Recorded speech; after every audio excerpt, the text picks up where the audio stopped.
تمہارا نام ہی نہیں. قرآن پڑھنا پڑھانا بہت بڑی نیکی.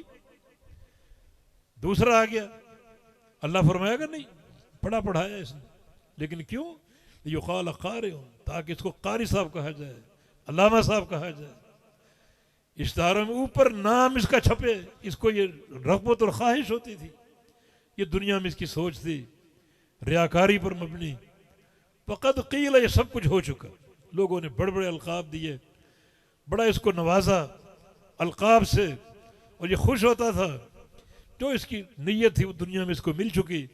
اس حبوب الی النار, اس کو گھسیٹو چہرے کے بل اور جہنم میں ڈال دو.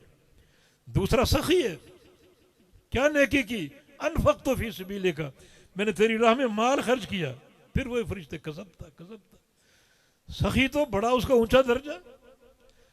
ارے نبی علیہ السلام کی حدیث ہے, میدان محشر میں سخی کس طرح ہوگا؟ کل امرئ تحت ظل صدقتی یوم القیامہ حتی یقضی بین الخلائق. جو بندہ سخی ہوگا نا, اس کی سخاوت میدان محشر میں اس کے سر پہ سائے کی طرح ہوگی.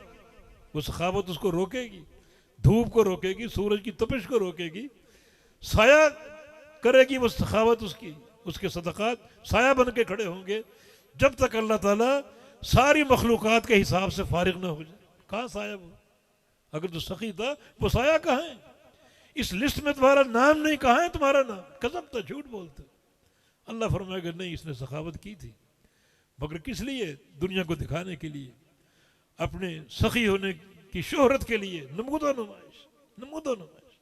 اس کی چاہت ہوتی تھی میری گاڑی رکے, فقراء مساکین کا تانتا بن جائے, دنیا دیکھے کہ بڑا سخی حاتم طائی کھڑا ہے. سب کچھ ہو گیا. یہ اس حبوب الی, اس کو پکڑ لو, اس کو چہرے کے بل گھسیٹو اور جہنم میں ڈال دو. تیسرا شہید آئے گا. تم نے کیا نیکی کی؟ قاتلت فی سبیلک حتی قتلت, تیری راہ میں جہاد کیا حتیٰ کہ اپنی جان میں نے خرچ کر دی, سارا خون بہا دیا. شہید. فرشتے کہیں گے کذبتا, جھوٹ بولتے ہو, تمہارا یہاں نام ہی نہیں, تم کیسے شہید ہو؟ یشفع فی 70 من اقاربہ, شہید کا وہ شخصیت ہے جس کی شفاعت پر 70 افراد بخشے جائیں گے, اور تمہاری کامیابی کی صورت ہی نظر نہیں آ رہی. اللہ فرمائے گا نہیں, میدان جنگ میں گیا تھا, لڑا تھا, زخمی بھی ہوا, جان بھی قربان کر دی, لیکن لیقال شجاع, تاکہ بہادری کے چرچے ہوں, اور ہو چکے. بڑے گیت کہے گئے, بڑے نغمے گائے گئے, اس کی شجاعت کی دھوم مچ گئی. یہ اس کی چاہت تھی, سب کچھ اس کو حاصل ہو گئی. آج اس کے لیے کچھ نہیں. یہ 3 افراد زندگی بھر پیش کر رہے. قاری قرآن پوری زندگی کا عمل قرآن پڑھنے پڑھانے کا. سخی پوری زندگی کی سخاوتوں کو لے کر بیٹھا ہے, پیش کر رہا ہے. اور شہید پوری زندگی کے جہاد کو پیش کر رہا ہے. یہ 3 افراد. ادھر وہ 3 افراد ہیں جو غار میں گئے اور چن کر ایک نیکی کا وسیلہ اللہ کو پیش کیا. پوری زندگی نہیں. تینوں نے دعا کی ایک نیکی یاد کر کے کہ یا اللہ یہ ایک نیکی ہے, اگر یہ تیری رضا کے لیے خالص تھی ہمیں یہاں سے نجات دے دے. دعا کر کے فارغ ہوا, پتھر سرک گیا. دوسرے نے دعا کی, پتھر اور سرک گیا. تیسرے نے دعا کی, پتھر اور سرک گیا. ایک نیکی پیش کی, مگر نیکی کی بنیاد کیا تھی؟ بنیاد یہی تھی, اللہم ان کنت فعلت ذلک ابتغاء مرضاتک فافرج عنا ما نحن فیہ. جس نیکی کا وسیلہ پیش کر رہے ہیں, اگر یہ تیری رضا کے لیے خالص تھی, ریاکاری سے پاک تھی, ہمیں یہاں سے راستہ دے دے. ایک نیکی مگر مبنی پر اخلاص تھی, راستہ بن گیا. تینوں غار سے باہر آ گئے صحیح سالم. بلکہ ایک روایت کے بعد تقطعت الصخرہ, چٹان کے ریدے ریدے ہو. اخلاص کی قوت ہے. ان الحمد لله نحمده ونستعينه ونستغفره ونعوذ بالله من شرور انفسنا ومن سيئات اعمالنا من يهده الله فلا مضل له ومن يضلله فلا هادي له واشهد ان لا اله الا الله وحده لا شريك له واشهد ان محمدا عبده ورسوله. يا أيها الذين آمنوا اتقوا الله حق تقاته ولا تموتن إلا وأنتم مسلمون. يا أيها الناس اتقوا ربكم الذي خلقكم من نفس واحدة وخلق منها زوجها وبث منهما رجالا كثيرا ونساء واتقوا الله الذي تساءلون به والأرحام إن الله كان عليكم رقيبا يا أيها الذين آمنوا اتقوا الله وقولوا قولا سديدا يصلح لكم أعمالكم ويغفر لكم ذنوبكم ومن يطع الله ورسوله فقد فاز فوزا عظيما اللهم صل على محمد وعلى آل محمد كما صليت على إبراهيم وعلى آل إبراهيم إنك حميد مجيد اللهم بارك على محمد وعلى آل محمد كما باركت على إبراهيم وعلى آل إبراهيم إنك حميد مجيد سبحانك لا علم لنا إلا ما علمتنا إنك أنت العليم الحكيم رب اشرح لي صدري ويسر لي أمري واحلل عقدة من لساني يفقه قولي أعوذ بالله من الشيطان الرجيم من همزه ونفخه ونفثه بسم الله الرحمن الرحيم إن الذين آمنوا وعملوا الصالحات سيجعل لهم الرحمن ودا وقال سبحانه وتعالى إن الذين آمنوا وعملوا الصالحات كانت لهم جنات الفردوس نزلا خالدين فيها لا يبغون عنها حولا قل لو كان البحر مدادا لكلمات ربي لنفد البحر قبل أن تنفذ كلمات ربي ولو جئنا بمثله مددا قل إنما أنا بشر مثلكم يوحى إلي أنما إلهكم إله واحد فمن كان يرجو لقاء ربه فليعمل عملا صالحا ولا يشرك بعبادة ربه أحدا وقال رسول الله صلى الله تعالى عليه وسلم من أبطأ به عمله لم يسرع به نسبه رواہ مسلم او کما قال صلی اللہ علیہ وسلم۔ علامہ ابن قیم رحمہ اللہ کی ایک کتاب ہے الداء والدواء، اس میں ایک تاریخی قول لائے ہیں عبداللہ بن عباس رضی اللہ عنہما کا، فرماتے ہیں ان للحسنۃ ضیاء فی الوجہ ونورا فی القلب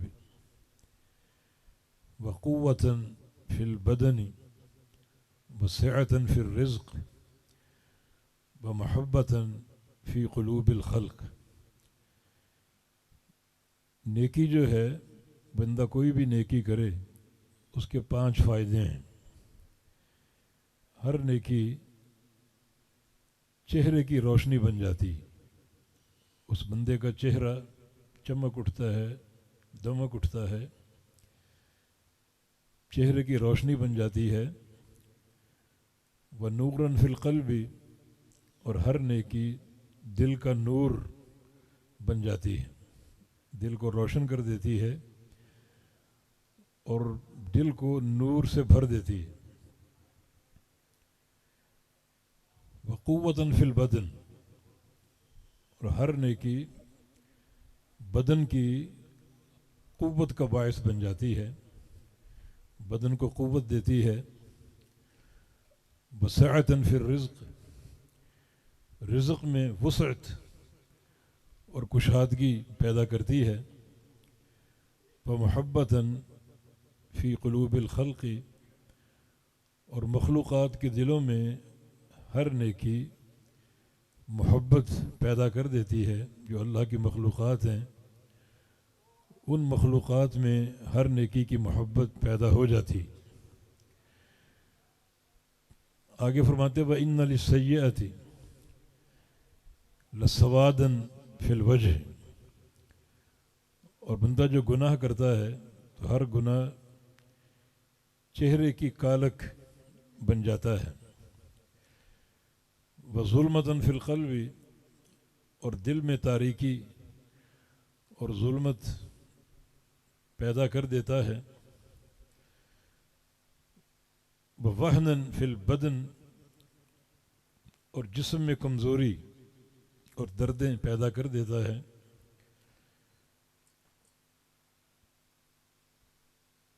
وضیقاً فی الرزق، اور رزق میں تنگی پیدا کر دیتا ہے، وبغضۃً فی قلوب الخلق، اور مخلوقات کے اندر بغض، نفرت اور عداوت پیدا کر دیتا ہے۔ تو یہ نیکی اور گناہ کا ایک فرق جب عبداللہ بن عباس رضی اللہ عنہما کے اس قول سے واضح ہوتا ہے۔ اس فرق کی بعض صورتیں نبی علیہ السلام کے فرامین سے بھی ثابت ہیں۔ صحیح بخاری کی حدیث ہے، رسول اللہ صلی اللہ علیہ وسلم نے ارشاد فرمایا کہ ان اللہ اذا احب عبدا نادى جبریل، ایک بندہ نیک اعمال کرتا ہے اور اللہ کو اس سے محبت ہو جاتی ہے تو اللہ تعالیٰ جبریل امین کو خطاب فرماتا ہے، انی احب فلانا فاحبہ، یہ جو فلاں بندہ ہے، فلاں کا بیٹا، مجھے اس سے محبت ہو گئی ہے، تو بھی اس سے محبت کر۔ تو جبریل امین اس سے محبت کرنا شروع کر دیتے ہیں، اور پھر جبریل امین ساتوں آسمانوں کے فرشتوں کو خطاب فرماتے ہیں، اور فرشتوں کو اللہ تعالیٰ کی محبت سے آگاہ کرتے ہیں کہ ان اللہ یحب فلانا فاحبوہ، اللہ تعالیٰ کو فلاں بندے سے محبت ہو گئی، تم بھی اس سے محبت کرو۔ تو ساتوں آسمانوں کے فرشتے اس بندے سے محبت کرنا شروع کر دیتے ہیں اللہ تعالیٰ کی محبت کی وجہ سے، اور فرشتوں کی تعداد کم نہیں ہے، اطت السماء وحق لها ان تطّ، فرشتوں کے بوجھ سے آسمان جھکے جا رہے ہیں۔ جیسے اب چارپائی پر بیٹھتے ہیں تو ایک چرچراہٹ کی آواز آتی ہے، ساتوں آسمانوں میں یہ آوازیں گونجتی ہیں فرشتوں کے بوجھ کی وجہ سے۔ ما فی السماوات السبع موضع اربعۃ اصابع الا وملک قائم وملک راکع وملک ساجد واضعا جبہتہ للہ، ساتوں آسمانوں میں ایک 4 انگلی کے برابر خالی جگہ نہیں ہے، ہر جگہ فرشتہ موجود ہے، کوئی کھڑا ہے قیام میں، کوئی رکوع میں اور کوئی سجدے میں۔ جس فرشتے کو اللہ نے پیدا کرتے ہی قیام میں کھڑا کر دیا وہ قیامت تک قیام میں رہے گا، اور جس کو پیدا کرتے ہی رکوع میں کھڑا ڈال دیا وہ قیامت تک رکوع میں رہے گا، اور جس کو پیدا کرتے ہی سجدے میں گرا دیا وہ قیامت تک سجدے میں رہے گا۔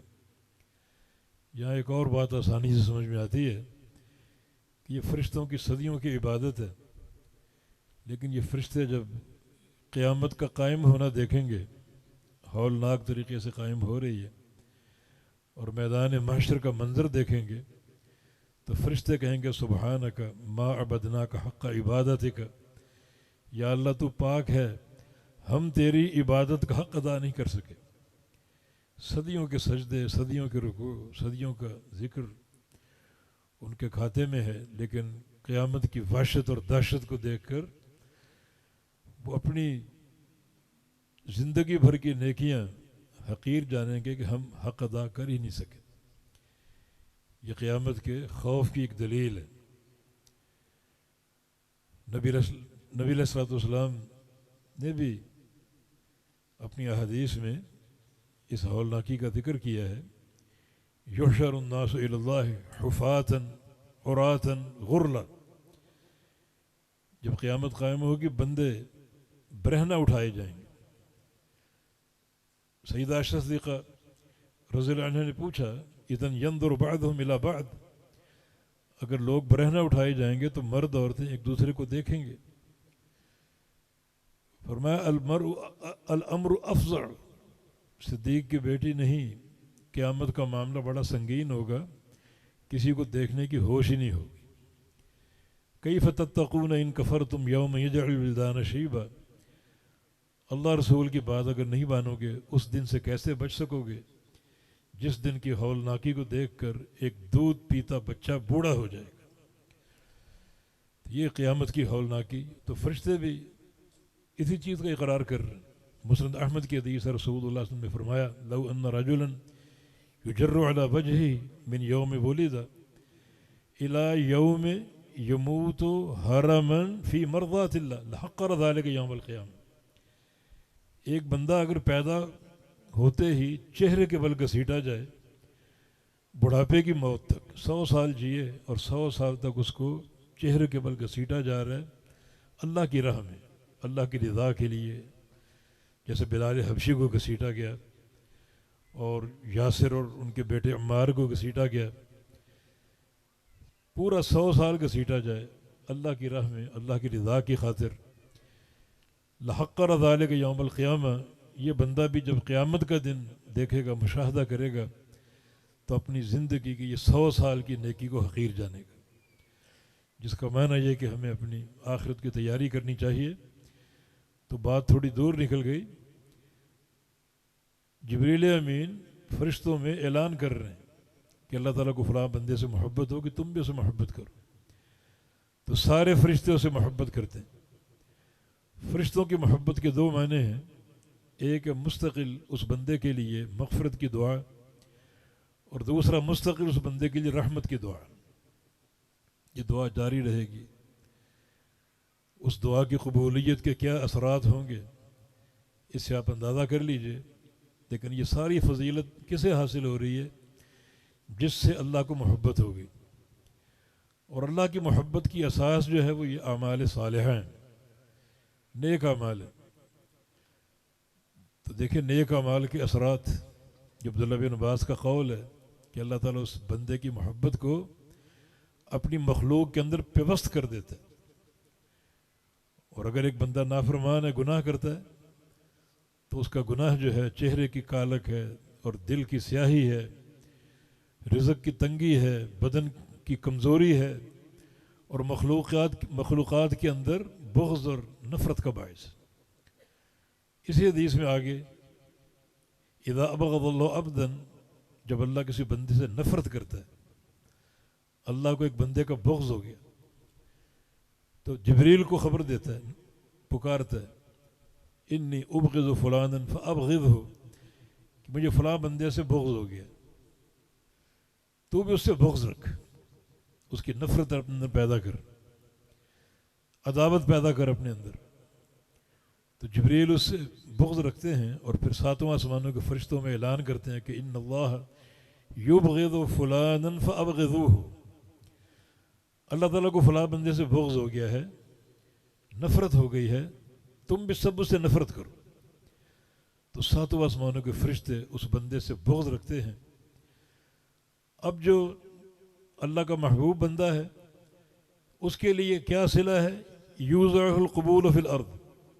اللہ اس کا جو محبت ہے، پیار ہے، وہ زمین پہ اتارتا ہے. وہ بندہ عرش معلی پر مشہور ہو چکا، 7 آسمان میں مشہور ہو چکا، اس کا پیار پھیل چکا، اور اب پیار زمین پہ اترتا ہے اور زمین میں اس پیار کو، محبت کو گاڑ دیا جاتا ہے. سب اسے محبت کرتے ہیں. اور جو بندہ جس سے اللہ کو بغض ہو گیا، ملائکہ کو بغض ہو گیا، توزع له البغضاء فی الارض، تو اس کا بغض اللہ تعالیٰ زمین میں اتارتا، زمین میں گاڑ دیتا ہے. یہ محبت اور یہ بغض جس کی اساس نیکی اور گناہ ہے.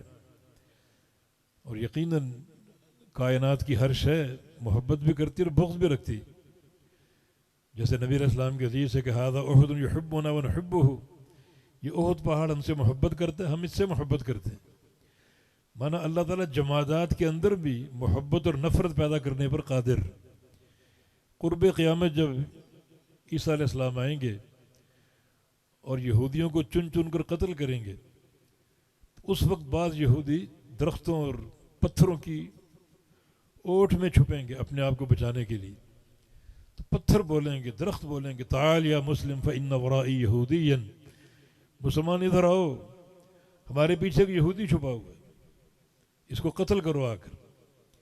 یہ پتھروں اور جمادات میں، درختوں کے اندر بھی بغض کے جو ہیں وہ آثار موجود ہیں. محبت بھی کرتے ہیں، اور نفرت بھی کرتے ہیں. وہ تنا اس بات کی دلیل ہے. پیارے پیغمبر جس سے ٹیک لگا کر جمعے کا خطبہ دیا کرتے تھے، ممبر بنا دیا گیا. جب آپ نے پہلا خطبہ ممبر پر دیا، اچانک مسجد نبی سے رونے کی آواز آئی. یہ کون رو رہا، کہاں سے آواز آئی؟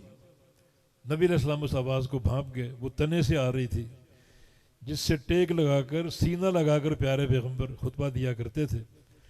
نبی علیہ السلام کی دوری کو برداشت نہ کر سکا، اس کے ساتھ ٹیک لگا کے جب قرآن پڑھتے تھے، اس قرآن سے فراق برداشت نہ کر سکا، رو پڑا.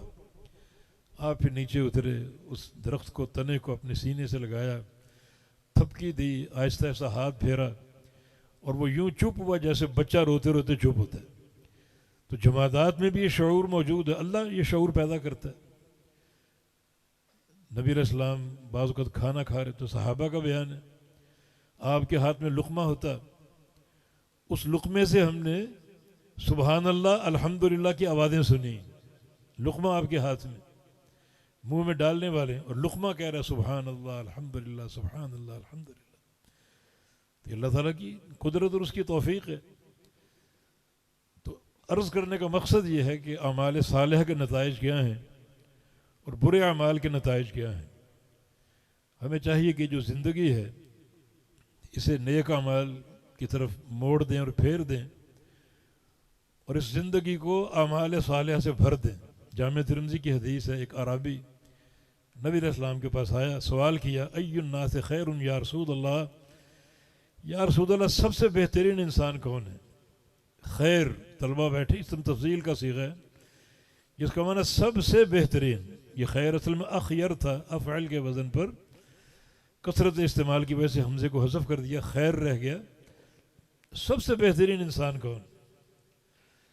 فرمایا کہ من طال عمرہ وحسن عملہ، سب سے بہترین انسان وہ ہے جس کی عمر لمبی ہو اور عمل نیک ہو. عمر بڑھتی جا رہی ہے، نیکیاں بڑھتی جا رہی ہیں، اور اس کی عمر جو ہے وہ نیک اعمال کے ساتھ آگے بڑھ رہی ہے، بھر رہی ہے. پوچھا بَأَيُّ النَّاسِ شَرٌّ یا رسول اللہ، سب سے بدترین انسان کون ہے؟ فرمایا کہ من طال عمرہ وساء عملہ، جس کی عمر تو لمبی ہو مگر عمل اس کے برے ہوں. عمر بڑھتی جا رہی ہے اور اس کو نیکیوں کا احساس نہیں، نیکیوں کی توفیق نہیں، وہی روٹین ہے، وہی گناہ ہیں، سوچ بھی ناپاک، آنکھیں بھی ناپاک، کان بھی ناپاک، زبان بھی ناپاک، اسی طرح گناہوں کی طرف میلان ہے، اور شہوات نفس کا اسی طرح غلام بنا بیٹھا ہے. اس سے برا انسان کوئی نہیں. تو پھر یہ دن ہمیں جوں جوں آگے لے جا رہے ہیں، عمر بڑھتی جا رہی ہے، اپنے اندر نیک اعمال کا جذبہ پیدا کریں. آپ نے 60 سال کی عمر کے بارے میں فرمایا کہ اذا بلغ الرجل الستین اعذر اللہ الیہ، جب آدمی 60 سال کا ہو جائے تو اللہ اس کے سارے عذر ختم کر دیتا. اب وہ کہے کہ میں ویسا ہی رہوں جیسا میں 20 سال کا تھا، جیسا میں 30 سال کا تھا، اب عذر اس کے ختم ہو گیا. اب گناہ کرے گا، شدید ترین عذاب پائے گا. نظروں کا استعمال غلط کرے گا، کانوں کا استعمال غلط کرے گا، آنکھوں کا استعمال غلط کرے گا، دل کی سوچ اس کی پراگندہ ہوگی. اب اس کا عذر قابل قبول نہیں ہے کہ تو 60 سال کا ہو چکا، اب بھی تو ویسا ہی چل رہا. ہاں، اس کے مقابلے میں اگر نوجوان ہے، اس کے اندر تقویٰ ہے، اس کے اندر اللہ کی خشیت ہے، اللہ تعالیٰ کا خوف ہے. نبی علیہ السلام کی حدیث ہے کہ یعجب ربنا من شاب لیست لہ صبوہ، اللہ تعجب کرتا ہے اس نوجوان پر جس کے اندر نفس کی خواہشات کا میلان نہ ہو. نوجوان ہے، جوانی کی عمر، طغیانی کی عمر، اور نفس کی خواہشات کی طرف کوئی میلان، کوئی رغبت نہیں. آنکھیں اس کی بالکل پاکیزہ، جھکا کے رکھتا ہے، کان اس کے بالکل پاکیزہ، کوئی فحش چیز نہیں سنتا، زبان اس کی بالکل پاکیزہ، کوئی فحش گوئی نہیں کرتا، اور دل اس کا بالکل پاکیزہ، اس کی سوچ بڑی اچھی ہے. اللہ تعجب کرتا ہے اس نوجوان پر. اللہ کا تعجب کرنا کوئی معمولی بات نہیں ہے، بہت بڑی فضیلت اور شرف کی بات ہے. یہ تعجب ہم بھی کرتے ہیں، اللہ بھی کرتا ہے، اللہ کی صفت ہمارا اس پر ایمان ہے، لیکن اس کا تعجب کرنا کیسا ہے یہ معلوم نہیں. ہمارا تعجب کرنا جہل پر ہے، عدم علم پر ہے. ہمیں تعجب ہوتا ہے جب کسی چیز کی حقیقت کا علم نہ ہو، تب تعجب کرتے ہیں، حیرت۔ اللہ کا تعجب کرنا عدم علم پر نہیں ہے، ہر شے کو اس کے علم نے گھیرا ہوا ہے، اس کا تعجب کرنا کیسا جیسا اس کے لائق ہے۔ لیکن شرف بہت بڑا ہے کہ اللہ اس نوجوان پر تعجب کرتا ہے، اور یہ تعجب ایک حدیث میں عقیدہ توحید سے بھی مربوط ہے۔ نبی علیہ السلام کی حدیث ہے کہ یعجب ربنا من رجل یقول رب اغفر لی ذنوبی انہ لا یغفر الذنوب غیرک۔ اللہ اس نوجوان پر تعجب کرتا ہے جو یہ کہتا ہے کہ اے اللہ میرے گناہوں کو معاف کر دے، تیرے علاوہ گناہوں کو معاف کرنے والا کوئی نہیں۔ دیکھو یہ بندہ گناہ کرتا ہے، کیا اس کا عقیدہ ہے؟ آج تو ہم جو کہتے ہیں نا گناہ بخشوانے، فلاں درگاہ پہ چلو، فلاں آستانے پہ چلو اور فلاں قبر پہ چلو، نہیں، ٹھوس عقیدہ اس کا، اللہ کے سوا کوئی گناہ کو بخشنے والا نہیں ہے۔ اس عقیدے کا اظہار کر رہا ہے کہ یا اللہ میرے گناہ معاف فرما دے، تیرے علاوہ کوئی گناہوں کو معاف کرنے والا نہیں ہے۔ تو بندے کے اس عقیدے پر اللہ تعجب کرتا ہے، اس کی پختہ توحید پر، ٹھوس توحید پر، کہ گناہ بھی کرتا ہے اور اس چیز کا ادراک ہے کہ اللہ کے علاوہ گناہوں کو معاف کرنے والا کوئی نہیں۔ سید الاستغفار میں بھی یہی پیغام ہے۔ تو بڑا یہ عظیم عقیدہ ہے، بندے کی جس قدر پختہ توحید ہوگی اتنا وہ اللہ کے مقربین میں شامل ہوگا، اتنا اللہ کا پیارا اور محبوب ہوگا۔ تو بات اعمال صالح کی ہو رہی ہے۔ یہ عمل صالح جو ہے یہ دنیا کی کامیابی اور ہر مرحلے کی کامیابی کی ضمانت ہے۔ دو چھوٹے چھوٹے واقعے ذہن میں آ رہے ہیں دنیا کے تعلق سے۔ ایک تو موسیٰ علیہ السلام اور خضر علیہ السلام کا واقعہ، ان کا سفر معروف ہے، گزر رہے تھے تو ایک قوم سے ضیافت طلب کی، بھوک لگی ہوئی تھی، قوم سے ضیافت طلب کی کہ ہمیں کھانا کھلا دو، قوم نے انکار کر دیا، واپس آ گئے۔ ایک دیوار دیکھی گرنے والی، کمزور، تو خضر علیہ السلام نے کہا چلو اس دیوار کو بنا دیں، مضبوط کر دیں۔ دونوں دیوار بنا رہے، ایک اللہ کا نبی اور ایک اللہ کا ولی، اور بعض علماء ان کو بھی نبی قرار دیتے ہیں۔ دیوار بنا رہے ہیں، دیوار بن گئی، مضبوط ہو گئی۔ موسیٰ علیہ السلام بھوک سے نڈھال، فرمایا کہ اب تو ہم نے ان کی مزدوری بھی کر دی، اب تو کھانا ان کو کھلانا چاہیے، ان سے ہم طلب کریں جا کر۔ خضر نے کہا کہ نہیں، آپ اس دیوار کی رمز کو نہیں جانتے، بتائیں گے آپ کو۔ پھر کیا بتایا؟ اما الجدار فکان لغلامین یتیمین فی المدینہ، یہ دیوار اس شہر کے دو یتیم بچوں کی دیوار، دو یتیم کمزور ناتواں بچے، ان کی دیوار ہے۔ اور وکان تحت کنز لہما، اس دیوار کے نیچے ان کا خزانہ ہے۔ جب ان کا باپ دنیا سے گیا، بچے چھوٹے تھے، اگر چھوڑ جاتا تو اوباش اس خزانے پر قبضہ کر لیتے، تو وہ دیوار کے نیچے اپنے خزانے کو دفن کر کے دنیا سے گیا۔ اگر وہ دیوار گر جاتی، خزانہ کھل جاتا، لٹیرے لوٹ لیتے اور بچے بیچارے محروم ہو جاتے، تو پھر فاراد ربک ان یبلغا اشدہما یستخرجا کنزہما، تیرے رب کا فیصلہ، ارادہ کہ یہ بچے جب طاقتور ہو جائیں، جوان ہو جائیں، اپنا خزانہ سنبھالنے کے قابل ہو جائیں، پھر خزانہ ان کو ملے، پھر نکال لیں۔ اور اس سارے قصے کا سبب کیا ہے؟ یہ دو نیک ہستیاں دیوار بنا رہی ہیں، کیوں؟ خزانے کی حفاظت کر رہی ہیں، کیوں؟ قرآن نے اس کا سبب بیان کیا، وَكَانَ أَبُوهُمَا صَالِحًا، ان کا باپ نیک تھا۔ باپ کی نیکی، نیک اعمال اولادوں کے کام آ رہی۔ یعنی نیکی جو ہے اس کا سلسلہ متعدی ہوتا ہے، بندہ دنیا سے چلا جاتا ہے اور اس کے اثرات جو ہیں وہ اولادوں تک پہنچتے ہیں، بیٹوں تک، پوتوں پڑپوتوں اور مردوں عورتوں تک پہنچتے ہیں۔ باپ کی نیکی، نیک اعمال، اس کا صلہ بڑا متعدی ہے اور آگے پہنچتا ہے، لواحقین کو حاصل ہوتا ہے۔ دوسرا قصہ صحیح بخاری کا، امیر المومن عمر بن خطاب رضی اللہ عنہ کا، صحابہ کرام کے ساتھ تشریف لے جا رہے تھے، ایک عورت نے آواز دی، امیر المومن میری بات سنیے۔ تو آپ نے بات نہیں سنی، کیونکہ بات کرنے کے لیے ہمارا دربار ہے، ہمارا دفتر ہے، وہاں آ جائیں، وہاں آ کے بات کر لیں. راستے پہ روک کے بات کرنا ادب کے خلاف. آپ آگے بڑھتے گئے. عورت نے چیخ کر کہا کہ امیر المومنین انا ابنۃ خفاف بن ایمال غفاری، میں خفاف بن ایمال غفاری کی بیٹی ہوں. خفاف کا نام سنا قدم رک گئے. کس کے؟ آدھی دنیا کے فاتح کے، اس شخصیت کے جس نے کسرا اور کیسر کی کمر توڑ کے رکھ دی. ٹھہر گئے خفاف کا نام سن کر. واپس پلٹے.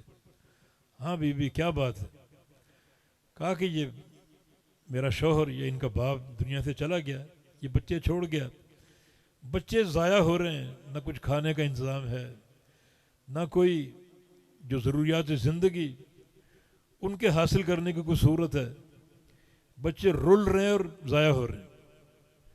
فوراً حکم دیا، جاری کیا کہ بیت المال سے ایک طاقتور اونٹ لایا جائے، اس کے دونوں طرف، ایک طرف کپڑوں کی بوری رکھی جائے، ایک طرف کھانے کی، اور بیچ میں جو درہم و دینار سکے ہیں وہ بھر دیے جائیں. وہ منگوایا اور اس عورت کو دے دیا. اقتادی ہے، لے جاؤ، اور اس کے ختم ہونے سے پہلے پھر میرے پاس آ جانا، میں پھر تمہیں دوں گا. عورت خوش ہوئی بڑا، لے گئی. بعد میں ساتھیوں نے کہا اس کو آپ نے بہت نواز دیا، اتنا کچھ دے دیا، اتنی اس کی حیثیت نہیں تھی، اتنا کچھ دے دیا. تم نہیں جانتے کس کی بیٹی ہے؟ خفاف بن ایمال غفاری کی. ایک قلعہ ہم فتح کرنا چاہ رہے تھے، دشمن قلعہ بند تھا، ہم باہر سے اس قلعے کو کھولنے کی کوشش کر رہے ہیں، مگر بلندی پر تھا اور اوپر دشمن تیر پہ تیر پھینک رہا تھا، بڑا ہمارا نقصان ہو رہا تھا، فتح لیٹ ہو رہی تھی. تو اس کے باپ خفا نے ہمت کر کے قلعے کی دیوار کو پھلانگا. بہت دشمنوں نے مارا ان کو، لیکن پرواہ نہ کی، اور زخموں سے چور اس دیوار کو پھلانگنے میں کامیاب ہو گیا، اور اندر سے دروازہ کھولا اور کھل گیا قلعے کا رستہ. اسلامی لشکر داخل ہوا، چند منٹوں میں قلعہ فتح ہو گیا. اس قلعے کی فتح میں سارا کردار اس کے باپ کا. یہ باپ کی عظیم نیکی دیکھیں، اولادوں کے کام آ رہی ہے، بیٹی کے کام آ رہی، بیٹی کی اولادوں کے کام آ رہی. تو نیکی کا معاملہ بڑا عظیم ہے. اللہ نیکی کا بڑا قدردان ہے، اور نیکی ضائع نہیں کرتا، برباد نہیں کرتا. دنیا کے اندر بھی اس کا صلہ عطا فرماتا ہے، مرنے کے بعد بھی. جب انسان قبر میں داخل ہوتا ہے تو قبر کا فتنہ کہاں سے شروع ہوتا ہے؟ نبی علیہ السلام کی حدیث ہے کہ یؤتی الیہ من قبل رأسہ، جب میت کو قبر میں اتارا جاتا ہے تو اللہ کا عذاب اس کے سر کی طرف سے آتا ہے، اس پر حملہ آور ہوتا ہے. وہ کہتے ہیں کہ قبر کی پہلی رات بڑی خطرناک اور بڑی سخت ہوتی ہے. میں کہتا ہوں پہلی گھڑی بڑی سخت ہے. قبر میں اتارا گیا، عذاب جھپٹ پڑا، حملہ آور ہو گیا، اور سر کے راستے اندر داخل ہونا چاہ رہے ہیں. وہاں دو نیکیاں کھڑی ہو جاتی کہ خبردار اندر نہ آنا. ایک اس بندے کے سجدے، دوسرا اس کی نماز. وہ کھڑے ہو جاتے، عذاب کے آگے ڈھال بن جاتے ہیں، اور عذاب اس ڈھال کو کراس نہیں کر پاتا، وہاں سے واپس پلٹ آتا ہے. ثم یؤتی الیہ من قبل یمینہ، پھر عذاب دائیں طرف آتا ہے. دائیں طرف صدقہ کھڑا ہو جاتا ہے. یہ سیدھے ہاتھ سے جو اللہ کی راہ میں مال خرچ کرتا تھا، صدقہ دیتا تھا، یہ نیکیاں کرتا تھا، صدقہ کھڑا ہو گیا کہ خبردار یہ بندہ صدقہ دیتا تھا. دائیں طرف اس عذاب کے آنے کی کوئی سبیل نہیں، وہاں سے پلٹتا ہے. بائیں طرف سے حملہ آور ہوتا ہے، وہاں روزہ کھڑا کہ خبردار یہ بندہ روزے رکھتا تھا، اندر آنے کی کوشش نہ کرنا. عذاب پلٹتا ہے وہاں سے بھی. پھر وہ پاؤں کی طرف سے آتا ہے اس بندے میں داخل ہونے کے لیے، تو پاؤں کی طرف دو نیکیاں کھڑی ہوتی ہیں. ایک اس کا قیام اللیل، تہجد کی نماز، اور دوسرا اس کا قدموں سے چل کر جانا مسجد نماز پڑھنے کے لیے. یہ دو عمل کھڑے ہو جاتے ہیں. وہ قدم کہتے ہیں کہ خبردار آگے نہ آنا. تہجد کھڑا ہے، قیام اللیل کھڑا ہے، اور جو اس کے قدم ہیں مسجد کی طرف جانے والے وہ کھڑے ہیں. عذاب کیا کہتا ہے؟ پلٹ آتا ہے اور کہتا ہے لم اجد فی منفذا، اس بندے میں داخل ہونے کے لیے مجھے کوئی راستہ نہیں ملا. عذاب ٹل گیا. یہ پہلی گھڑی بڑی ہولناک ہے. اگر اعمال صالحہ میں کوتاہی ہوگی تو عذاب تو سرایت کر جائے گا، جسم میں داخل ہو جائے گا. کون ٹالے گا اس کو؟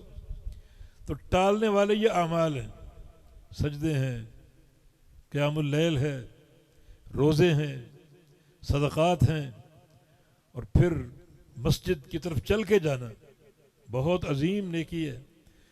اللہ کے بندو مساجد کو آباد کیا کرو. اللہ مجھے اور آپ کو توفیق دے.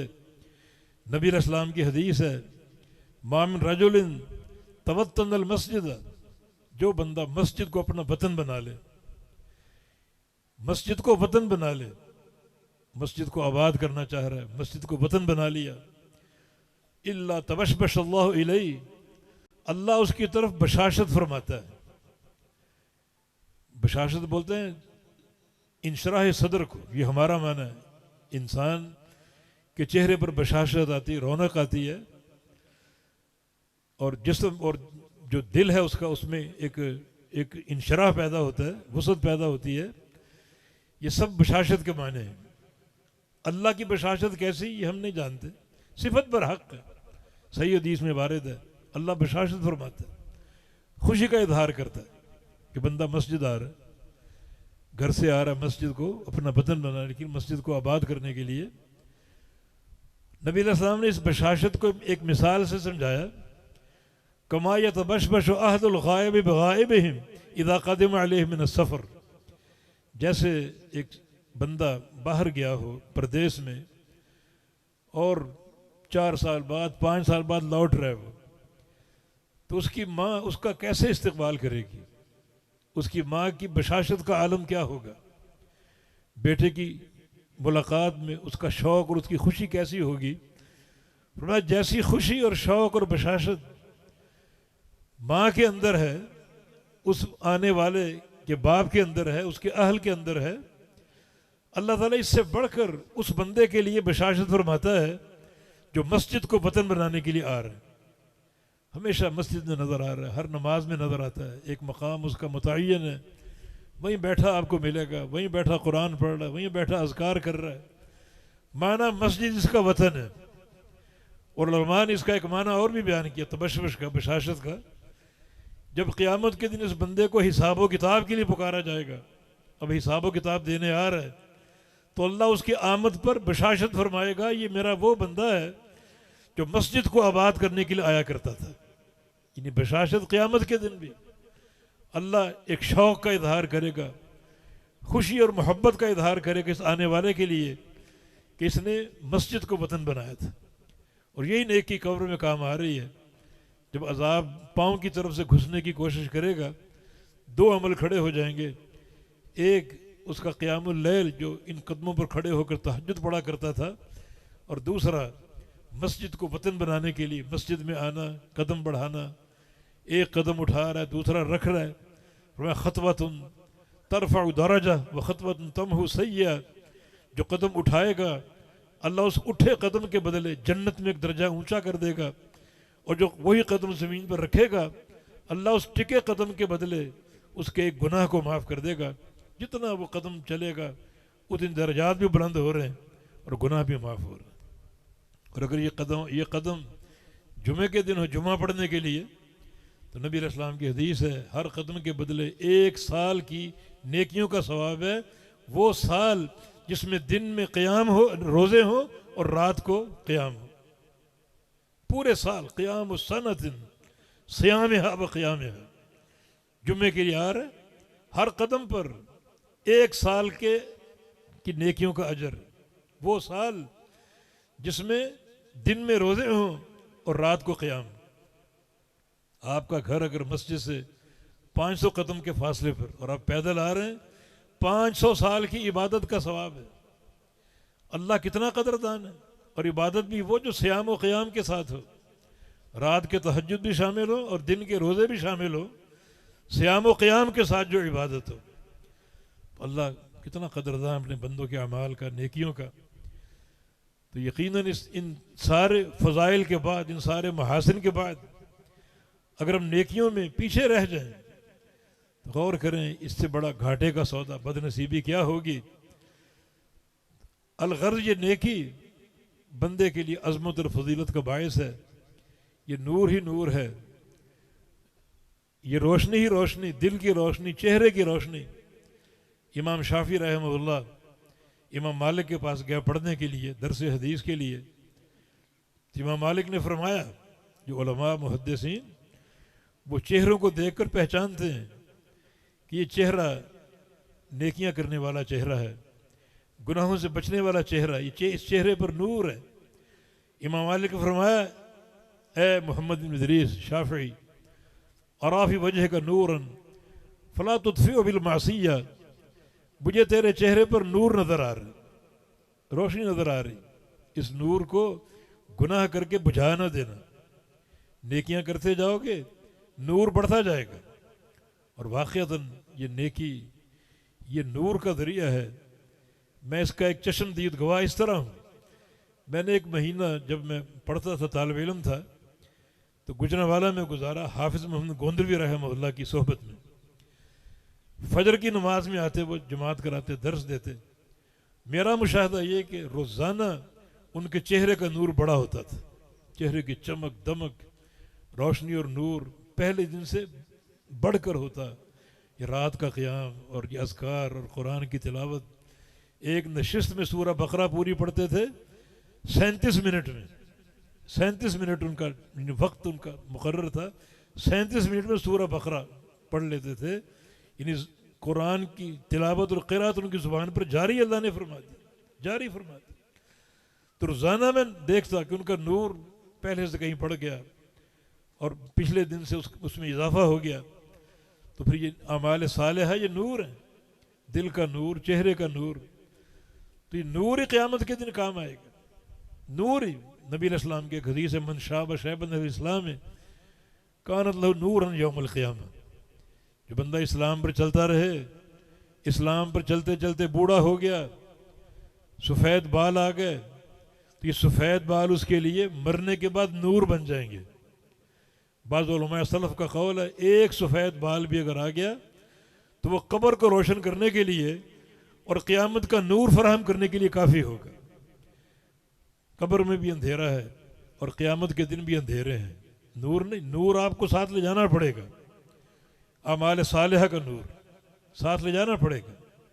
اور اگر یہ نور نہیں ہے تو قیامت کی دن ناکامیاں ہی ناکامیاں، بالخصوص یہ پل صراط پر جہاں تاریکی ہوگی، اور وہ پل جو ہے ادق من الشعر وحد من السیف، اس کی کاٹ تلوار سے زیادہ ہوگی اور اس کی باریکی بال سے بڑھ کر ہوگی، اور اندھیرا ہی اندھیرا ہے، نیچے جہنم ہے، راستہ سیدھا نہیں ہے، راستہ اونچائی کی طرف جا رہا ہے، جہنم اسفل السافلین میں اور جنت اعلی علیین میں، جہنم نیچے جنت اوپر، اور یہ سفر جنت کی طرف جا رہا ہے۔ تو یعنی اوپر، یعنی پل جو ہے اوپر جا رہا ہے، سیدھا رستہ نہیں، سیدھا رستہ آسان ہوتا ہے، پہاڑ پہ چڑھنا مشکل ہوتا ہے، تو رستہ بھی اوپر کو جا رہا ہے، اندھیرا بھی ہے اور پل بھی اتنا باریک ہے، اور پھر دونوں طرف نوکدار کنڈے خطرناک قسم کے اور جھاڑیاں، ذرا سا پاؤں بھٹکا جھاڑیوں میں پھنس گیا نکل نہیں سکے گا۔ تو یہاں نور کی ضرورت ہے، اور یہ نور اعمال صالحہ کا نور ہے۔ نبی علیہ السلام کی دو حدیثوں کو جوڑ لیں تو معنی آپ پر واضح ہو جائے گا۔ ایک ہے یمر الناس علی قدر نورہم، کہ لوگ اس پل کو عبور کریں گے اپنے نور کے بقدر، جتنا نور ہوگا اتنا تیزی سے کراس کریں گے۔ آپ حدیثیں پڑھتے رہتے ہیں، سنتے رہتے ہیں، کوئی بندہ قدم رکھے گا اور پلک جھپکنے کی طرح اس پل کو عبور کر جائے گا، اللہ مجھے اور آپ کو ان میں شامل فرما لے۔ اور کوئی بندہ قدم رکھے گا بجلی کی طرح، اور کوئی سمندر کی لہروں کی طرح، کوئی بادلوں کی رفتار سے، کوئی گھوڑوں کی رفتار سے۔ یہ بقدر نور ہے، جتنا نور زیادہ ہوگا اتنا تیزی بھی زیادہ ہوگی۔ تو یہ نور کہاں سے آئے گا؟ دوسری حدیث یمر الناس علی قدر اعمالہم، کہ لوگ اس پل سے گزریں گے اپنے اعمال کے بقدر، مانا وہ نور اعمال کا ہوگا، نیکیوں کا ہوگا۔ جتنے اعمال صالحہ کا ذخیرہ آپ طے کریں گے، بنائیں گے، اتنا نور بڑھے گا، اور یہ نور قیامت کے دن کو منور کر دے گا، روشنی، اور خاص طور پہ ان کٹھن گھاٹیوں میں، جیسے کہ پل صراط کی گھاٹی ہے۔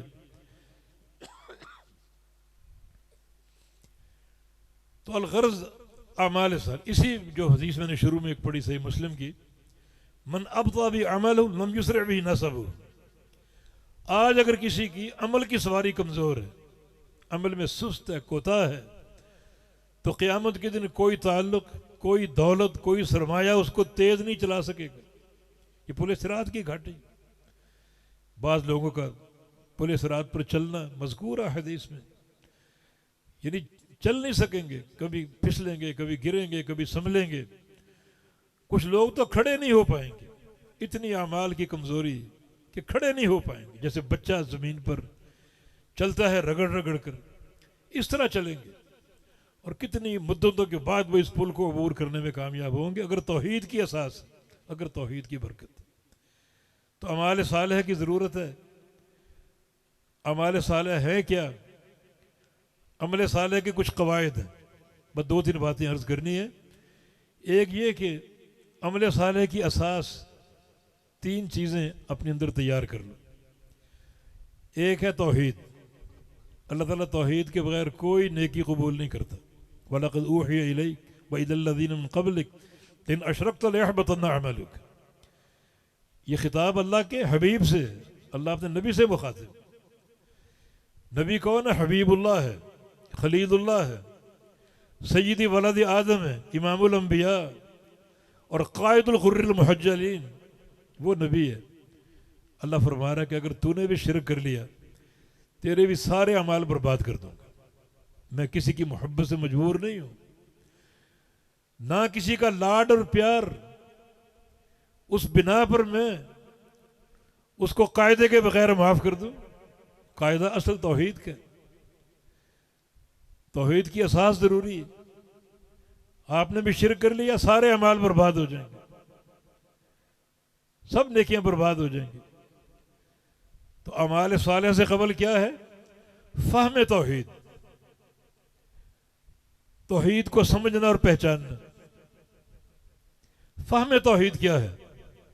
کوئی مشکل نہیں، نبی علیہ السلام کی ایک حدیث ہے صحیح مسلم میں، من مات وهو يعلم انه لا الہ الا اللہ دخل الجنہ۔ جس بندے کی موت لا الہ الا اللہ کے علم پر آئے، تلفظ پر نہیں، خالی زبان کے بول پر نہیں، موت اس طرح ہے کہ اس کو اس کلمے کا علم ہو، وہ یقیناً جنت میں جائے گا۔ جنت میں داخلے کی 2 صورتیں ہیں، یا تو اللہ کو اس کی توحید ایسی پسند آ گئی، اس کلمے کا فہم ایسا پسند آ گیا کہ اس کی مشیت نے اسے بغیر حساب کے جنت میں داخلہ دے دیا، گناہ بھی معاف کر دی، یا پھر بعض اوقات گناہ سنگین ہوتے ہیں، اللہ تعالیٰ سزا دے دے، مگر وہ جہنم میں ہمیشہ نہیں رہے گا، اس کی توحید اس کو نکالے گی جہنم سے اور جنت میں داخل کروائے گی، توحید۔ لیکن علم ضروری، اس کا فہم ضروری۔ آج شیطان کی سازشیں لوگوں کو اس فہم سے دور کر رہا ہے شیطان۔ سفیان ثوری رحمہ اللہ، بہت بڑے محدث، ان کا ایک قول ہے، لیس شیء اقطع لظہر ابلیس من قول لا الہ الا اللہ۔ بندہ جو ذکر کرتا ہے، سب سے زیادہ جو ذکر ابلیس کی کمر توڑ کے رکھ دیتا ہے وہ لا الہ الا اللہ ہے۔ لا الہ الا اللہ پر ابلیس کی کمر ٹوٹ جاتی، لیکن فہم کے ساتھ نا، بغیر فہم کے تو نہیں۔ آپ یہ کیوں نہیں سوچتے کہ آپ کائنات کی سب سے بڑی گواہی دے رہے ہیں، تو گواہی علم کے بغیر چل جائے گی۔ آپ اللہ کے بندے ہیں، اشرف المخلوقات ہیں، کوئی جانور یا طوطے نہیں ہیں۔ طوطا چوری چوری چوری کرتا رہتا ہے، چوری کے ڈھیر لگے ہوں، اس کی بلا سے کیا چیز ہے پتہ ہی نہیں، صرف ایک زبان کا نطق ہے۔ آپ لا الہ کر پڑھتے جائیں، کرتے جائیں کرتے جائیں، معنی معلوم نہ ہو، یہ بھی شیطان کی سازش۔ اللہ کے بندے سے کہتا ہے کہ تو میری کمر توڑے گا، میں تیری کمر توڑوں گا۔ وہ کیسے؟ معنی سے دور کرنا، پاکستان کی بہت بڑی جماعت، لوٹا بستر اس کی علامت اور شعار ہے.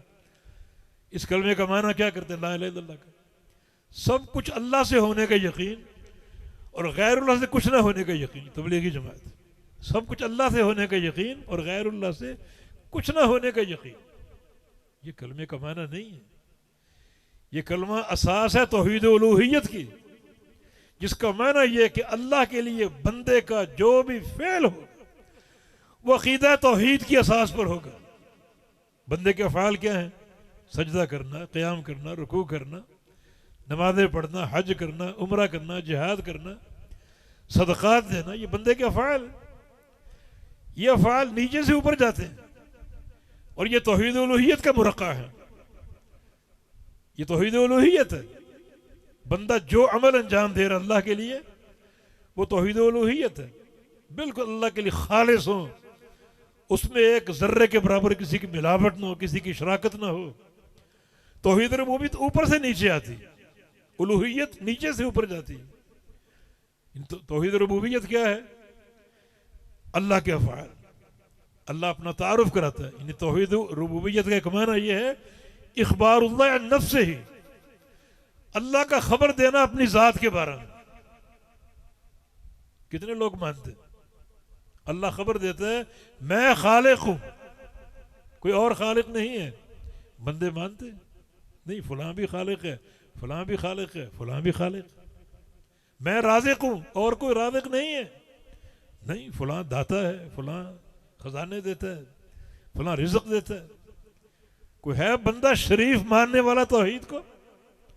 میں عالم الغیب اور کوئی عالم الغیب نہیں. نبی بھی غیب جانتے ہیں، ولی بھی غیب جانتے ہیں.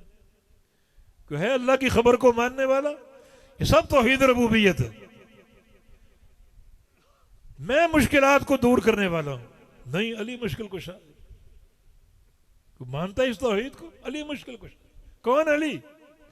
وہ علی جو جماعت کرا رہا ہے اور پیچھے قاتل کھڑا. اس کا علم تھا کہ مجھ پر حملہ آنے والا. اپنی تکلیف کو نہ اس کو ادراک ہے، نہ معرفت ہے، نہ اس کو زائل کرنے کی کوئی اساس ہے. قاتل پیچھے کھڑا، علم ہی نہیں. ہم اس کو مشکل کشا مانتے. یعنی توحید میں پوری طرح دڑار اور بگاڑ پیدا کر کے رکھ دیا گیا. ایسے بندے ہر سال حج کریں، عمرے کریں، نمازیں پڑھیں، روزے رکھیں، کوئی نیکی قابل قبول نہیں. لا الہ الا اللہ کا معنی بڑا آسان ہے. دو جملے ہیں، ایک لا الہ، ایک الا اللہ. لا الہ جملہ نفی ہے، الا اللہ جملہ اثبات ہے. لا الہ ایک چیز کی نفی کر رہا ہے، ایک چیز کا انکار کر رہا ہے. الا اللہ ایک چیز کو ثابت کر رہا ہے. لا الہ جس چیز کا انکار کر رہا ہے اس کو انکار مان لو. الا اللہ جس چیز کو ثابت کر رہا ہے اس کا اثبات مان لو. لا الہ نفی مطلق ہے. کوئی الہ نہیں، کوئی الہ نہ آسمانوں میں، نہ زمینوں میں، نہ کوئی زندہ، نہ کوئی مردہ، نہ زمین کے اوپر، نہ زمین کے اندر، نہ کوئی بغداد میں، نہ کوئی اجمیر میں، نہ کوئی گولڑا اور لاہور میں. کوئی الہ نہیں، نفی مطلق ہے. الا اللہ اس بات مقید ہے. صرف ایک ذات ہے الہ، ایک ذات، وہ ذات اللہ رب العزت کی. نفی مطلق مان لو، اس بات مقید مان لو. یہ معنی ہے لا الہ الا اللہ کا. جو بندہ دنیا سے نکلے اس معنی کو جانتے ہوئے، اس معنی کے فہم کے ساتھ، وہ یقیناً جنت میں داخل ہوگا. کوئی نطق کا کلمہ نہیں. تو ایک تو یہ اساس ہے جو قواعد ہیں نیکی کی قبولیت کے، اعمال صالحہ کی قبولیت کے، عقیدہ توحید ٹھوس اور پختہ. دوسرا میرے بھائیوں، ہر نیکی قائم و اخلاص پر، ریاکاری نہ ہو، دکھاوا نہ ہو، نمود و نمائش نہ ہو، اخلاص ہو. جھک جاؤ اللہ کے لیے، جھک جاؤ. زندہ باد مردہ آباد کے نعرے نہ ہو، جھک جاؤ، اخلاص ہو. نبی علیہ السلام کی حدیث ہے کہ ان اللہ یحب عبدہ التقی الخفی. اللہ کو اس بندے سے پیار آتا ہے، محبت ہوتی ہے جو بندہ متقی بھی ہو، اپنے آپ کو چھپا کے رکھنا چاہے، نمایاں نہ کرے اپنے آپ کو. نمایاں اگر ہوتا ہے اچھی شہرت کے ساتھ تو اللہ کی دین ہے. اس میں ریاکاری اور دکھاوا نہ ہو، عبد خفی بن جائے، اپنے آپ کو چھپا کے رکھے، تو اللہ تعالیٰ اس بندے سے محبت کرتا ہے. محبت کا صلہ ہم نے سن لیا کہ اللہ کو جس بندے سے محبت ہو جاتی ہے کس طرح اس کا پیار ساتواں آسمان میں پھیل جاتا ہے، عرش معلیٰ پر اس کا ذکر ہے، زمین میں اس کی محبت گاڑ دی جاتی ہے. یہ اس محبت کے مظاہر اور اس محبت کے اثرات. اخلاص. دو حدیثوں میں تقابل کر کے دیکھ لیں، تفصیل کا وقت نہیں، تقابل کر کے دیکھ لیں. ان دونوں حدیثوں کو اللہ کے نبی نے بیان کیا اور دونوں حدیثوں میں تین افراد کا ذکر. ایک وہ 3 افراد جن کا قصہ اللہ کے نبی نے بیان کیا جو غار میں محصور ہو گئے طوفان سے بچنے کے لیے. تو ایک بڑی چٹان غار کے دھانے پر آ کر ٹھہر گئی، رستہ بند ہو گیا، موت یقینی ہو گئی. تینوں نے دعا کی، رستہ بن گیا. یہ 3 افراد. دوسرے وہ 3 افراد جو قیامت کے دن آئیں گے حساب و کتاب کے لیے. کون ہے وہ؟ ایک ہے عالم دین قاری قرآن، دوسرا سخی، تیسرا شہید. یہ 3 افراد آئیں گے، تینوں باری باری آ رہے ہیں. کیا عمل کیا؟ تعلمت قرآن وعلمت، قرآن سیکھا اور سکھایا. فرشتے رجسٹر لے کر کھڑے ہوئے، کذبت، جھوٹ بولتے ہو. تم نے قرآن پڑھا ہوتا، پڑھایا ہوتا تو یہاں تمہارا نام ہوتا اس لسٹ میں، تمہارا نام ہی نہیں. قرآن پڑھنا پڑھانا بہت بڑی نیکی. دوسرا آ گیا، اللہ فرمایا گا نہیں پڑھا پڑھایا اس نے، لیکن کیوں؟ یقال قارئ، تاکہ اس کو قاری صاحب کہا جائے، علامہ صاحب کہا جائے. اشتہاروں میں اوپر نام اس کا چھپے. اس کو یہ رغبت اور خواہش ہوتی تھی، یہ دنیا میں اس کی سوچ تھی، ریاکاری پر مبنی. فقد قیل، یہ سب کچھ ہو چکا. لوگوں نے بڑے بڑے القاب دیے، بڑا اس کو نوازا القاب سے، اور یہ خوش ہوتا تھا. جو اس کی نیت تھی وہ دنیا میں اس کو مل چکی. اس حبوب الی النار، اس کو گھسیٹو چہرے کے بل اور جہنم میں ڈال دو. دوسرا سخی ہے. کیا نیکی کی؟ انفقت فی سبیلک، میں نے تیری راہ میں مال خرچ کیا. پھر وہ فرشتے کذبتا. سخی تو بڑا اس کا اونچا درجہ. ارے نبی علیہ السلام کی حدیث ہے میدان محشر میں سخی کس طرح ہوگا. کل امرئ تحت ظل صدقتی یوم القیامہ حتی یقضی بین الخلائق. جو بندہ سخی ہوگا نا، اس کی سخاوت میدان محشر میں اس کے سر پہ سائے کی طرح ہوگی. وہ سخاوت اس کو روکے گی، دھوپ کو روکے گی، سورج کی تپش کو روکے گی. سایہ کرے گی وہ سخاوت اس کے صدقات سایہ بن کے کھڑے ہوں گے جب تک اللہ تعالیٰ ساری مخلوقات کے حساب سے فارغ نہ ہو جائے. کہاں سایہ وہ؟ اگر تو سخی تھا وہ سایہ کہاں ہے؟ اس لسٹ میں تمہارا نام نہیں. کہاں ہے تمہارا نام؟ کذبتا، جھوٹ بولتے. اللہ فرمائے گا نہیں، اس نے سخاوت کی تھی، مگر کس لیے؟ دنیا کو دکھانے کے لیے، اپنے سخی ہونے کی شہرت کے لیے. نمود و نمائش. اس کی چاہت ہوتی تھی میری گاڑی رکے، فقراء مساکین کا تانتا بن جائے، دنیا دیکھے کہ بڑا سخی حاتم طائی کھڑا ہے. سب کچھ ہو گیا. یہ اس حبوب الی، اس کو پکڑ لو، اس کو چہرے کے بل گھسیٹو اور جہنم میں ڈال دو. تیسرا شہید آئے گا. تم نے کیا نیکی کی؟ قاتلت فی سبیلک حتی قتلت، تیری راہ میں جہاد کیا حتیٰ کہ اپنی جان میں نے خرچ کر دی، سارا خون بہا دیا. شہید.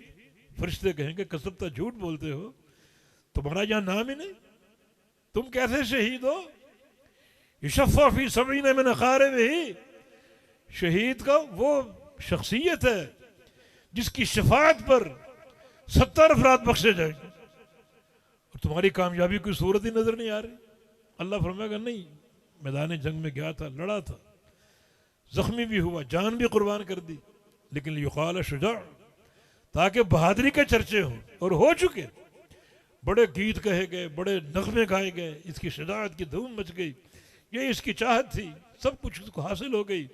آج اس کے لیے کچھ نہیں. یہ 3 افراد زندگی بھر پیش کر رہے. قاری قرآن پوری زندگی کا عمل قرآن پڑھنے پڑھانے کا. سخی پوری زندگی کی سخاوتوں کو لے کر بیٹھا ہے، پیش کر رہا ہے. اور شہید پوری زندگی کے جہاد کو پیش کر رہا ہے. یہ 3 افراد. ادھر وہ 3 افراد ہیں جو غار میں گئے اور چن کر ایک نیکی کا وسیلہ اللہ کو پیش کیا. پوری زندگی نہیں. تینوں نے دعا کی ایک نیکی یاد کر کے کہ یا اللہ یہ ایک نیکی ہے، اگر یہ تیری رضا کے لیے خالص تھی ہمیں یہاں سے نجات دے دے. دعا کر کے فارغ ہوا، پتھر سرک گیا، دوسرے نے دعا کی پتھر اور سرک گیا، تیسرے نے دعا کی پتھر اور سرک گیا، ایک نیکی پیش کی، مگر نیکی کی بنیاد کیا تھی؟ بنیاد یہی تھی اللہم ان کنت فعلت ذلک ابتغاء مرضاتک فافرج عنا ما نحن فیہ. جس نیکی کا وسیلہ پیش کر رہے ہیں اگر یہ تیری رضا کے لیے خالص تھی، ریاکاری سے پاک تھی، ہمیں یہاں سے راستہ دے دے. ایک نیکی مگر مبنی پر اخلاص تھی، راستہ بن گیا، تینوں غار سے باہر آ گئے صحیح سالم. بلکہ ایک روایت کے بعد تقطعت الصخرہ، چٹان کے ریدے ریدے ہو. اخلاص کی قوت ہے، چٹان ریدہ ریدہ ہو گئی، بکھر گئی، راستہ بن گیا. یہ بھی ایک قبول عمل کی بنیاد ہے، قبول عمل کی. اور اخلاص نہ ہو، ریاکاری ہو، اس کو شرک قرار دیا گیا. من تصدق یرائی فقط اشرک، دکھاوے کا صدقہ شرک ہے. من صلی یرائی فقط اشرک، دکھاوے کی نماز شرک ہے. اور من صام یرائی فقط اشرک، دکھاوے کا روزہ شرک ہے. اس کو شرک سے جوڑا گیا، اس کو اخفى من دبیب النمل کہا گیا کہ چونٹی کی جو آہٹ ہوتی ہے اس سے بھی زیادہ شرک کی پوشیدہ آہٹ ہوتی ہے. یہ دوسری اساس ہے قبول عمل کے لیے. اور تیسری اساس جو ہے وہ عمل کا مطابق ہونا نبی علیہ السلام کے طریقے اور آپ کی سنت کے. آپ اسوہ حسنہ ہیں، امت کے لیے نمونہ اور آئیڈیل ہیں. جو نیکی کرو وہ پیغمبر علیہ السلام کے طریقے کے مطابق ہونی چاہیے، تب وہ قابل قبول ہے، ورنہ نہیں. من عمل عملا لیس علیہ امرنا فہو رد. جو بندہ کوئی نیکی کرے اس پر میرا ٹھپا نہ ہو وہ مردود ہے. یعنی اہمیت ٹھپے کی، ورنہ عمل کرنے والے بہت ہیں. ٹھپا اگر نہ ہو. پھر ایک مثال ذہن میں آ گئی، وہ بھی 3 صحابہ کی. اللہ کے نبی کے گھر آئے معلوم کرنے کے لیے قیام اللیل آپ کا بتایا گیا. انہوں نے آپ کے قیام کو تھوڑا سمجھا اور تینوں نے عزم کیا کہ ہم ایک ایک نیکی طے کر لیتے ہیں، وہ ہم کریں گے زندگی بھر. ایک نے کہا کہ میں جب تک زندہ ہوں روزے رکھوں گا، نفلی روزے، اور کبھی ناغہ نہیں کروں گا. 40 سال جیوں، 50 سال جیوں، مستقل روزے. دوسرے نے کہا میں جب تک زندہ ہوں رات کا قیام کروں گا، 40 سال عمر ہو، 50 سال، ایک لمحہ ایک منٹ بھی رات کو سوؤں گا نہیں، پوری رات مصلی کی پشت پر سوار رہوں گا. اور تیسرے نے کہا میں اپنا گھر بار چھوڑ دوں گا، یہ بیویاں بچے کون جھمیلوں میں پڑے، مسجد کا اعتکاف کر لوں گا، جتنا بھی میرا وقت ہے، 30 سال ہو، 50 سال ہو. تینوں نے عزم کر لیا. عزم بڑا خوبصورت ہے. نبی علیہ السلام تشریف لے، سیدہ عائشہ صدیقہ نے بتایا کہ فلاں فلاں فلاں آئے تھے اور بڑے متقی. وہ کسی مذہب کے پیروکار نہیں تھے، کسی مذہب کے پیداوار نہیں تھے، کسی مسلک کی چھاپ نہیں تھی. وہ نبی علیہ السلام کی مخلص صحابہ تھے. یہ عمل کا تعین کر لیا، تینوں کو بلا لیا. تم نے یہ کہا ہے زمانے بھر کے روزے؟ جی ہاں. تم نے عمر بھر کے قیام اللیل کا ذکر کیا؟ ہاں عزم کر لیا. تم نے عمر بھر کے مسجد کے اعتکاف کی جو ہے وہ عزم کر لیا؟ ہاں. میرا طریقہ معلوم نہیں، میں رات کو سوتا بھی ہوں، جاگتا بھی ہوں، روزے رکھتا بھی ہوں، ناغہ بھی کرتا ہوں. اور ہر وقت مسجد میں نہیں، مسجد جاتا ہوں، گھر جاتا ہوں، میرے کنبہ ہے، فیملی ہے، کچھ وقت اللہ کے گھر میں، کچھ وقت اپنے گھر میں. یہ معلوم نہیں تمہیں؟ یہ معلوم. پھر میرے طریقے سے اعراض کیوں؟ من رغب عن سنتی فلیس منی. میرے طریقے کو چھوڑ دیا، اپنے طریقے کو اپنا لیا تم نے. عمر بھر کے روزے رکھ لیے، عمر بھر کی شب بیداری کر لی، عمر بھر کی مسجد کا اعتکاف کر لیا. میرے دین سے بھی خارج ہو، میری امت سے بھی خارج ہو. نیکی کیا نیکی؟ نیکی اللہ کے نبی کا ٹھپا، اللہ کے نبی کی مہر. ان کی نیکی بہت بڑی ہے، بلا شبہ بہت بڑی. لیکن کمی کیا ہے؟ پیارے پیغمبر کی مہر نہیں. مہر ہو چھوٹا سا عمل بھی. اب یہ زمانے بھر کے روزے، 50 سال کے روزے، 60 سال کے روزے قابل قبول نہیں، اللہ کے نبی کا طریقہ نہیں. اور آپ کی حدیث صحیح مسلم میں فرمایا من صام الایام البیض فکأنما صام الدہر. جو ایام بیض کے 3 روزے رکھ لے اللہ اس کو زمانے بھر کے روزوں کا اجر دے گا. 50 سال کے روزے اور صرف 3 روزے، عبادت ایک ہی ہے. یہ بھی روزے وہ بھی روزے. یہ زیادہ اور یہ کم، بہت ہی کم، کوئی نسبت نہیں، کوئی مقابلہ ہی نہیں. یہاں سب برباد ہیں اور یہاں زمانے بھر کے روزوں کا اجر ہے. فرق کیا ہے؟ محمد فرق بین الناس، فرق محمد الرسول اللہ صلی اللہ علیہ وسلم، فرق اللہ کا رسول. اللہ کا رسول جس چیز کو صحیح کہہ دے وہ صحیح، اور کوئی چیز صحیح نہیں ہو سکتی. جنتی کون، جہنمی کون، یہ فرق اللہ کا رسول ہے. کس کی نماز قابل قبول ہے، کس کی نماز مردود ہے، یہ فرق اللہ کا رسول ہے. کون فاجر ہے، فاسق ہے، اور کون نیک اور صالح ہے، یہ فرق اللہ کا رسول ہے. کس کا دین صحیح، کس کا دین غلط، یہ فرق اللہ کا رسول ہے. اللہ کے رسول کو فرق مان لو، اس کو حجت مان لو، یہ کامیابی کا راستہ. اب تینوں کے اعمال بڑے خوبصورت ہیں، خزانے موجود ہیں، مگر قابل قبول نہیں، کیونکہ پیارے پیغمبر کا ٹھپا نہیں، آپ کی مہر نہیں. اللہ تعالیٰ ان قواعد پر ہمیں عمل صالح کی توفیق عطا فرما دے. اللہ ہم سے راضی ہو جائے. آج کے اجتماع میں آپ کی آمد اللہ قبول کر لے، اور آپ کے ایک ایک قدم کو اللہ برکتوں سے بھر دے. اقول قولی ھذا واستغفر اللہ لی ولکم وآخر دعوانا ان الحمد للہ رب العالمین.